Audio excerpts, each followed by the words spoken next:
दोस्तों, अहले कलीसा में ये रिवाज आम था कि वो अपने जनती या दोस्ती होने का फैसला इस दुनिया में अपने पादरी से ले लिया करते थे। यानी पादरी एक जिंदा आदमी जो मखसूस रकम लेने के बाद इसके गुनाहों की बख्शिश और उसे जन्नत का परवाना अता कर देता था। मगर बादअज़ां एक ऐसा लतीफा नुमा वाक़या हुआ जिसने इन पादरियों की पोल खोल दी। दोस्तों, एक शख्स ने पादरी से जाकर कहा कि वो जहन्नम के बदले कोई भी कीमत देने को तैयार है, जिस पर पहले तो पादरी हैरान हुआ और फिर कहा कि ठीक है, अगर तुम घाटे का सौदा करना ही चाहते हो तो भला मुझे क्या एतराज है। तो उसने इससे रकम लेकर सारा जहन्नम उसके नाम करते हुए उसे रसीद लिख कर दी, जिसके बाद इस शख्स ने ऐलान कर दिया कि आज के बाद किसी को भी जन्नत खरीदने की जरूरत नहीं, क्योंकि आखिरत में रहने के लिए सिर्फ जन्नत और दोज़ख ही दो ऐसे मकामात हैं जो हमारा ठिकाना बन सकते हैं। और जाहिर है मैं जहन्नम को खरीद चुका हूँ और इसमें जाने की किसी को भी इजाजत नहीं दे सकता। सो अब बाकी सब लोग जन्नत में ही जाएंगे। तो इस तरह पादरियों के इस कारोबार को ताला लगा दिया गया। लेकिन शायद आपको ये मालूम ना हो कि खुद को जबरदस्ती मुसलमान कहलवाने वाला एक मजहब ऐसा भी है जो अपने मरने वाले के जन्नती या जहन्नमी होने का फैसला इसकी मौत के वक्त ही कर देता है। और अगर किसी जहन्नमी के लवाहिकीन चाहें कि उनका मुर्दा दोज़ख से जन्नत में मुंतकिल कर दिया जाए तो उसकी उन्हें एक खास कीमत अदा करनी होती है, और वो है जमात अहमदिया या मरज़ई। दोस्तों, बहुत कम लोग इस बात से वाकिफ होंगे कि जमात अहमदिया के लोग अपनी शऊरी उम्र से लेकर मरने और उसके बाद तक भी लातादाद किस्म के टैक्स, जिन्हें चंदे का नाम दिया जाता है, अदा करते हैं। बसूरत दीगर इस कानून से हुक्म अदूली करने वाले को बिला ताखीर जहन्नमी होने का न सिर्फ सर्टिफिकेट दे दिया जाता है, बल्कि उसे इस कब्रिस्तान में दफन किया जाता है जिसको उस दुनिया में ही जहन्नम के नाम से मफहूम किया जा चुका है। जबकि एक जिंदा अहमदी को भी जिंदगी में अपनी कमाई का 16वां हिस्सा हर सूरत में अपनी जमात को देना पड़ता है, जिसके लिए किसी के अमीर या गरीब होने की कोई शर्त नहीं।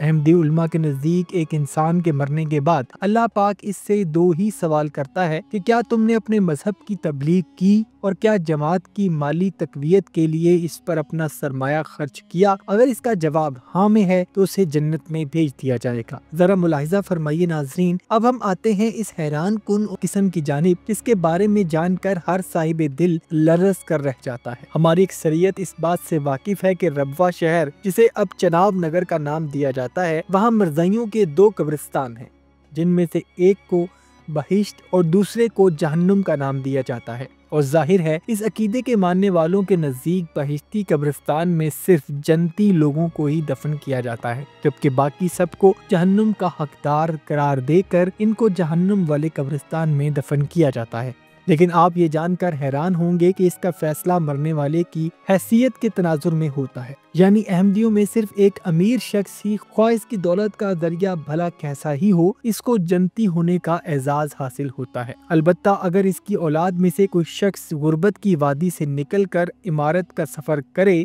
और फिर अपनी जमात को जन्नत की कीमत अदा कर दे तो इस बात की गुंजाइश मौजूद है कि इसके मरने वाले की तदफीन ज़दा मैयत को जहन्नुम से निकाल कर बहिश्त में दोबारा दफन कर दिया जाता है, जिसके कई एक सबूत इस वीडियो में आपके सामने रखे जा रहे हैं। हमारे मोहतरम दोस्तों, इस नाम नेहाद बहिश्ती कब्रिस्तान में दफन होने के लिए मरने वाले और इसके लवाहिकीन को एक पेचीदा तरीके से गुजारा जाता है, जिसके लिए न सिर्फ कब्र की जमीन हासिल करने के लिए कब्रिस्तान इंतजामिया को एक भारी कीमत अदा करनी पड़ती है, बल्कि इसके लिए जरूरी है कि मरने वाला अपनी जिंदगी में ही वसीयत तैयार करवा कर इसमें कम से कम ये शर्त जरूर तस्लीम करे कि मरहूम की जायदाद का 8वां हिस्सा जमात की मलकियत समझा जाएगा, और अगर इसके साथ ही वो बाकी शराइत भी पूरी कर दे तो उसे इस कब्रिस्तान में दफन करने का एजाज मिल जाता है, जो कि इस अहद के शद्दाद की जन्नत से मुशाबियत रखती है, जहाँ पर लाइट्स, पार्क, सब्ज़ार और हर वो कशिश मौजूद है जो कि एक मरज़ई जहन के मुताबिक जन्नत में हो सकती है।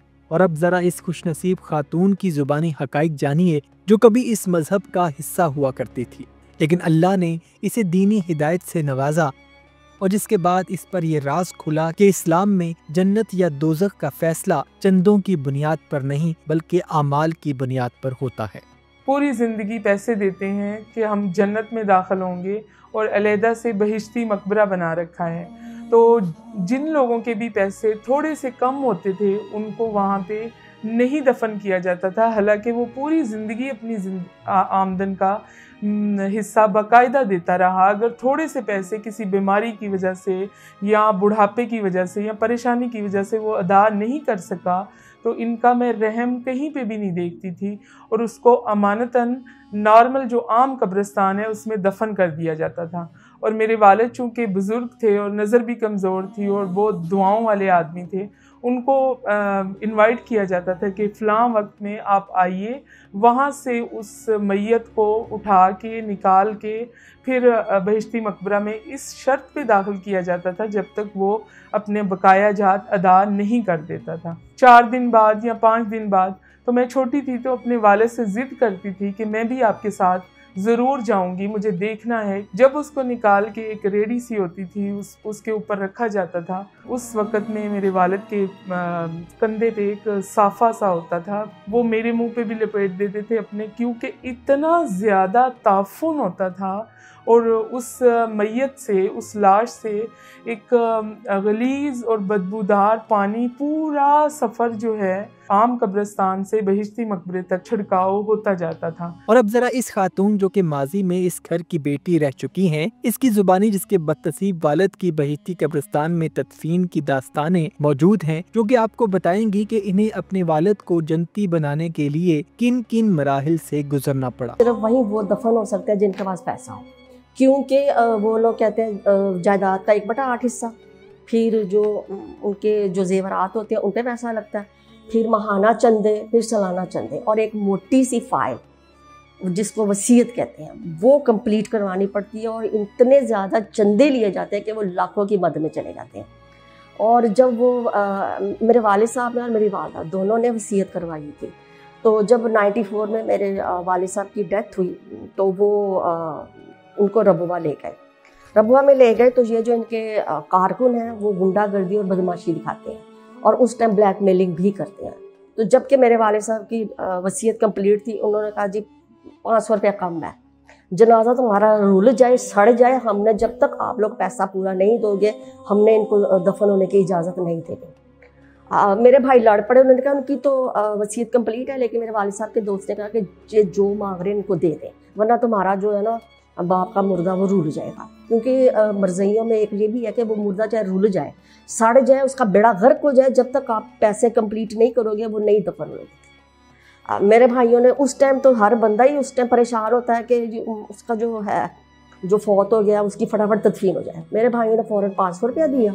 اور پھر ان کی تدفین ہوئی۔